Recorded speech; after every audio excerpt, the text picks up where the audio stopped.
साबिक वजीर हरीश राव ने कहा कि ये सितम ज़रीफी है कि वजीर पूनम प्रभाकर शेखी बघार रहे हैं कि उन्होंने एलमपल्ली प्रोजेक्ट को खुद मुकम्मल किया है।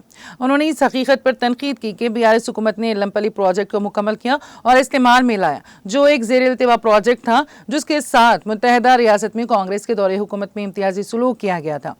बैरेज को बराए नाम मुकम्मल किया गया, लेकिन पानी नहीं भरा गया और ना ही किसानों को दिया गया।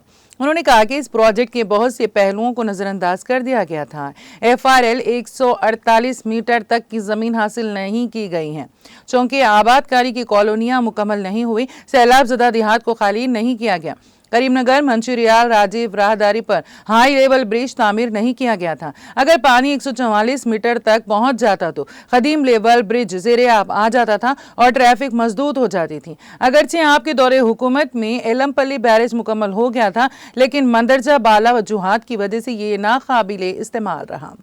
तेलंगाना के क़याम के बाद ही बाज़ आबादकारी कॉलोनियों की तामीर मुकम्मल की गई। सैलाब मुतासरीन को मुआवजा अदा किया गया। सैलाब ज़दा देहात के लोगों को बाज़ आबादकारी कॉलोनियों में मुंतकिल किया गया। राजीव राहदारी पर हाई लेवल ब्रिज मुकम्मल हुआ और एलमपल्ली ज़ख़ीरा-ए-आब में 20 TMC पानी भरा गया। उन्होंने दावा किया कि ये उनकी हुकूमत का अहम कारनामा है।